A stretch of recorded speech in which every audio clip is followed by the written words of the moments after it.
ጤና ይስጥልኝ የተከበራችሁ ተመልካቾቻችን እንደምን ሰንብታችኋል?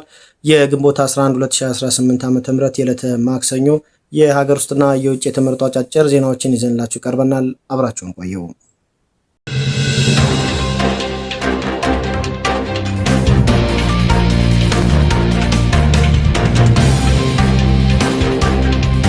የትምህርት ምዘናና ፈተናዎች አገልግሎት የዘንድሮ የ12ኛ ክፍል ሀገር አቀፍ ፈተና የዩኒቨርሲቲ መግቢያ ፈተና በ667 የፈተና ማዕከላት ለመስጠት ዝግጅት እያደረኩ ነው አለ።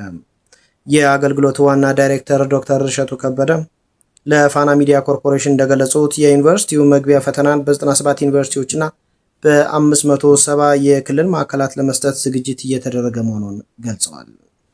ከሰኔ 24 እስከ ሐምሌ 17 2018 ዓ.ም ለሚሰጠው ፈተና መደበኛ ተማሪዎችን ጨምሮ በሁሉም ፕሮግራሞች በተፈጥሮ ሳይንስ 306964 እንዲሁም በማህበራዊ ሳይንስ ደግሞ 306964 ተማሪዎች በአጠቃላይ 564219 ተማሪዎች መመዝገባቸውን ገልጸዋል። ፈተናውን በሙሉ አቅም በበይነ መረብ ለመስጠት ዝግጅት እየተደረገ መሆኑን የገለጹት ዋና ዳይሬክተሩ በተለያዩ ምክንያቶች ቁጥራቸው አነስተኛ ሆኑ በወረቀት የሚፈተኑ ተማሪዎች እንደሚኖሩም ጠቁመዋል። በየክልሎችና የፈተና ማዕከላት ያለው አቅም የተለያየ ቢሆንም በርካታ ኮምፒውተሮች ለፈተና ዝግጁ እንደተደረጉም ዋና ዳይሬክተሩ ገልጸዋል ሲል ፋና ሚዲያ ኮርፖሬሽን ዘግቧል።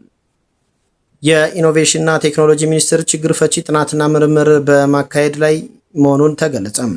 የህዝብ ተወካዮች ምክር ቤት በ5ኛ ዓመት የሥራ ዘመን 22ኛ መደበኛ ስብሰባውን የኢኖቬሽንና ቴክኖሎጂ ሚኒስቴር የ2018 በጀት ዓመት የ9 ወራት ዕቅድ አፈጻጸም ሪፖርት እየገመገመ ነው።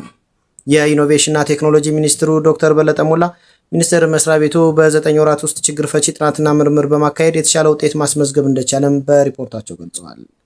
ዶክተር በለጠ አያይዘውም በ9 ወራት ውስጥ የኢኖቬሽን ዘርፉ 1714 የጥናትና ምርምር ስራዎች ተካሂደው የተሻለ ውጤት ተመዝግቧል ያሉ ሲሆን በተመሳሳይም 25 የጂኦ ስፖሻል ጥናቶች ተካሂደው የሚፈልገውን ውጤት ማምጣት እንደተቻለም አብራርተዋል።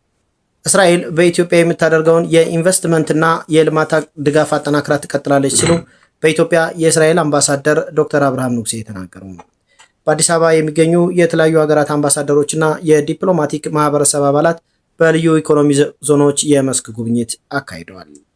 ዶክተር አምባሳደር አብርሃም ንጉሴ በዚህ ወቅት ለፋና ሚዲያ ኮርፖሬሽን እንደገለጹት የሁለቱ ሀገራት ግንኙነት በጠንካራ መሰረት ላይ እየተገነባ ነው ሲሉም ተናግረዋል። በተለይም በግብርና ቴክኖሎጂ፣ በጤና፣ በፈጠራ ስራዎችና በሰው ኃይል ልማት ዙሪያ የተጀመሩ ስራዎች ተጠናክረው እንደሚቀጥሉም አረጋግጠዋል ሲል ፋና ብሮድካስቲንግ ኮርፖሬሽን ዘግቧል።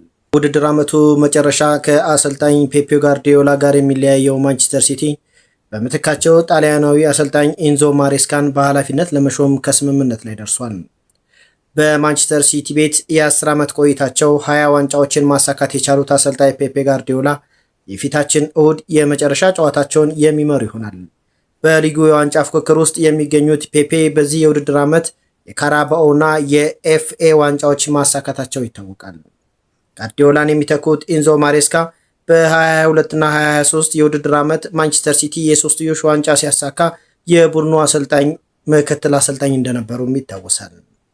የ46 ዓመቱ የቀድሞው የቼልሲና ሌስተር ሲቲ አሰልጣኝ ኢንዞ ማሬስካ በማንቸስተር ሲቲ እስከ ፈረንጆቹ 2029 ድረስ የሚያቆያቸውን ውል እንደሚፈራረሙም የቢቢሲ ስፖርት ዘግቧል። ጣሊያናዊ አሰልጣኝ ኢንዞ ማሬስካ በቼልሲ በነበራቸው ቆይታ የዓለም ክለቦችና የአውሮፓ ኮንፈረንስ ሊግ ዋንጫዎችንም አሳክተዋል። ፔፔ ከዚህ ቀደም ስለ ኢንዞ ማሬስካ በሰጡት አስተያየት ከዓለም ምርጥ አሰልጣኞች አንዱ ነው በማለት አድናቆታቸውን መግለጻቸውን ቢቢሲ ዘግቧል።